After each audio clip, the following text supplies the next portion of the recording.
Hi, thank you for joining me. This afternoon I'm going to be talking about some tips and tricks to keep your Thermomix in its prime condition. So first off, we're going to be looking at the scales. Now you know that the Thermomix weighs all your food etc. for you, but where exactly are the scales located? So if you take a look under here, you will see there are 3 feet, 1, 2, 3, and the scales are located there. So for that reason, you mustn't ever drag your Thermomix. When you want to move it, always lift it directly up into the air and then position it back down where you want it to be. You can buy something called an ergo slide, which you can place underneath your TM6 or any other TM that you have, and it will enable you to move the Thermomix forwards and backwards. You could also make your own by just getting a nice piece of slate or a tile and placing some felt pieces underneath it so that you can also move that around on your kitchen side. You don't want to let crumbs etc. get underneath the scales because that can affect their ability to weigh properly. Just the tiniest crumb can make a difference. So just when you're going to be using your Thermomix, just lift it up, give them a little wipe and make sure that there's no crumbs underneath. Other things that can affect your scales is the wire that's located at the back of the Thermomix. Now there's a little component at the back which you can push the wire into if you're travelling with your Thermomix, but if you're not travelling and you're at home, make sure to have the wire fully extended. Finally, where you position your Thermomix is important too. Ideally, you don't want it to be on top of a washing machine or a dishwasher where it may get rattled and affected. Now, because the scales are in the bottom of the Thermomix, and when you place weight down onto the Thermomix, it affects the scales. So, when you're placing food into the Thermomix, try not to lean on the edge of the bowl, otherwise that's going to affect the weight in your scales, or even the packaging can have an effect. As it presses down on the bowl, it will make the scales rise up and that will give you an incorrect reading. So you also don't want to bang a spoon onto the bowl or crack eggs into the bowl. So any of that type of action, if you want to do anything like that, you should do it off the Thermomix so that you're not banging on top of the Thermomix and ultimately banging onto those scales. And finally, when you're travelling, you should select travel mode. So you just go to your settings. At the bottom, it says select travel mode. And when you do that, the arms will automatically come off, and then you press the button again to switch the Thermomix off and it's ready for travelling. Now the best thing to have is a travelling bag when you're travelling around with your Thermomix. So this is one that you can buy from Thermomix directly. Now you could use any bag to carry your Thermomix around, but the idea with this one being particularly special is it has this in the bottom and it's a nice sturdy structure, and it just has 3 positions where your scales can sit unharmed. So that just sits in the bottom of the bag, and it's really useful to have if you want to be travelling around. As I said, you can just buy those directly from the website. So next up we have a butterfly whisk. Now I've spoken a little bit about a butterfly whisk before, but just want to reiterate, because it has been the case where people have been using the butterfly whisk, they've used it on a speed that's too high and it's flown off and it's got crushed by the blades, which is obviously really unfortunate, and you don't want that to happen. So if you look on the butterfly whisk, it says max 4. So that basically means no more than max speed 4, so whilst you're using it. And when you're positioning, you just want to place it inside the Thermomix, and you're going to be resting it just behind the highest blade so that as it's spinning around, it stays in contact and it doesn't slip or fall off and ultimately break. Now these are really fantastic and are required when you're making things like mashed potato, but there's another little tip that you can use these for things like sorbets. If you're making a mango or a fruit sorbet, or you'll also see in the banana sorbet ice cream that I made, When you place this inside, after you've done the initial chopping, it will double the volume of your sorbet or ice cream, so it just adds extra fluff to it, and you can also use this when you're making mousses. So with the measuring cup, you always want to have this in place unless a recipe says otherwise, and it has a measuring cup facility inside, and it's got two levels of 50 ml and 100 ml. So just making sure that that is always in place unless your recipe specifies otherwise. Same thing goes with the splash guard. You only want to use that if the recipe specifies that you're using this, you are to use the splash guard. If you're doing your own cooking and going off piste, then you should be able to tell when the splash guard will be appropriate. It's going to be for things like spaghetti bolognese or sauces or any kind of stews that you actually want the water to be able to evaporate out of whilst it's cooking, but equally you want to remain safe and make sure that your kitchen doesn't get any splashes on it. So that's when you need to be using your splash guard. Now Thermomix do a product called the blade guard, which basically goes over the blade. I sadly don't have one just yet, but I don't do a lot of slow cooking, so I don't really need one.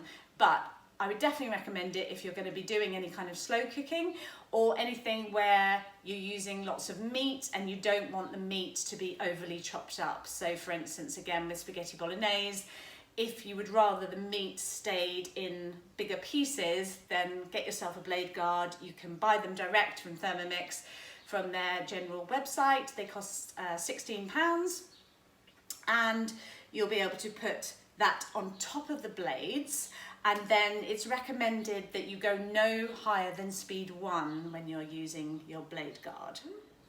When you're using the heating function for yourself and you're cooking off piste, as I like to say, then you need to make sure that you set a timer, otherwise you won't be able to set the heating function. So just initially set the timer for however long that you want to use it for, and then you'll be able to set the heating function. And for safety reasons, it's only possible to have the blades moving up to speed 6 when you're using the heating function. Okay, so when you're looking at recipes that are on cookie dough, and in fact most recipes, it's going to be the weight that is described is prepared weight. So that's always the chopped and the peeled weights. So don't start off weighing vegetables that haven't been chopped and peeled, because they're going to significantly reduce when you come to actually make the recipe. So get an eye for it, chop them up, peel some, weigh them. If you need a few more, then do a little bit extra. It's a good idea when you're using the cookie dough recipes to always place the ingredients in the order in which they're described in the recipe. But also when you're cooking your own recipes, again, it's a good idea to just follow the recipe as you would be normally, but doing each stage in the correct order. So not jumping, towards the end and doing something first, and then, unless obviously it's something separate, and that's fine. If you're grating cheese for a recipe and you want to do that first, then that's fine. But if it's something that you're combining, always combine the ingredients in the order that's been specified. So when you're using the Varoma, which sits on top of the Thermomix like so, it's a good idea just to leave some holes just to allow the steam to come up. So don't fill it too full, or if you do have a lot of extra stuff, then perhaps just place things on top of each other so that some of the holes are still remaining in order for the steam to be able to get through. If you're steaming a couple of different things, you just think about the time that it's going to take to steam the different objects. So for instance, if you're steaming potato and beans, just put the potatoes on the bottom layer and the beans on the top layer, because the potatoes are going to take that bit longer, and obviously when they get the initial burst of steam, they're going to cook more quickly, and then the beans are going to have a little bit more time. And obviously with something like that, when there is a great deal of difference between the steaming times, it's a much better idea to stagger them. Another tip for the Varoma is if you are cooking vegetables and then you've got some meat or fish, chicken, etc. in the top layer, it's a good idea to place some baking parchment in. Again, not filling the whole area, so you're covering up all the holes. To be fair, the baking parchment will crumple a little bit anyway, but if you put the baking parchment in, it's just going to gather all the fat and all the juices and stop them from dripping all over your vegetables and or possibly into your sauce, which might be cooking below depending on which recipe you're using. So when you are using this lovely little device, it's a good idea to scrape clockwise direction when you're getting stuff out of the bowl, because then that will mean that you won't be bumping into the blades and potentially damaging the end of your lovely spatula. So with the TM6 there is a kettle mode, and you should only use this, in my opinion, if you really need to. For instance, if you've gone camping, etc., and you want to use it occasionally for this option, I wouldn't, if you're dealing with your Thermomix at home, I wouldn't throw away your kettle and then start using it all the time. That's my personal opinion, because we have a lot of scale in this country and I wouldn't want my blades to be getting all covered in nasty scale and or having to clean them with descaling products, etc. So only use your kettle if you really need to, but also make sure that you only use it for water. If you would like to chop something up and you don't want it to be completely uniform, then I would use the turbo function. Turbo function is set in increments of 0.5, and it's so fast and it just blitzes everything. But what you'll find when you use it is that everything's not uniformly chopped, as opposed to when you use the normal blade function. So say if you put it on blade 6 or 7, everything's going to be very uniformly chopped, whereas when you use the turbo, it tends to throw everything up into the air, and some land on top of other things, and a little bit gets chopped and some of it doesn't. So again, making stews or anything that you want to be chunky and have some variety in sizes, I would 100% recommend using the turbo function. So finally, looking at cleaning your Thermomix, you can give it a good wipe around, really easy to clean, little bit of detergent, and then taking out your Thermomix bowl. Obviously you can take that apart completely and pop it in the dishwasher. As I've mentioned previously on one of my videos, it's a good idea to take the blades out and then place them within the bottom of the blade holder before putting it in the dishwasher. That just stops the blades from rolling around inside your dishwasher and potentially ruining your dishwasher. Now, inside the base of your Thermomix, there's a little hole at the back, which you'll see, and you just can take a paintbrush and you can brush around all the edges and then just flick all the bits that you don't want down that hole, and they will appear underneath at the bottom of your Thermomix. So it's a really easy way to get rid of all the dust and the crumbs. Just get a cloth like this and then roll it up, and then just put it around some of the nodules that are on these arms, and just move them back and forth until you've managed to clean all the little bits of food and excess crumbs, etc., that are residing there. Now, if you've been cooking curries, etc., or using any turmeric, your lid can get a little bit smelly, or it can even get stained yellow. So what you want to do is just make up a solution of bicarbonate of soda, and then just soak it in there maybe for an hour or a couple of hours, depending on the smell and the amount of colouring. And then when you're finished, just dry it off and take it and put it out in the sun and just let it sit there for a couple of hours. So that should get rid of any discoloration and any smells, and then your Thermomix lid will be back to normal. And then finally, just a quick mention about the steaming basket, because not a lot of people realise about this little part here on your spatula, and that it can be connected here in the steaming basket.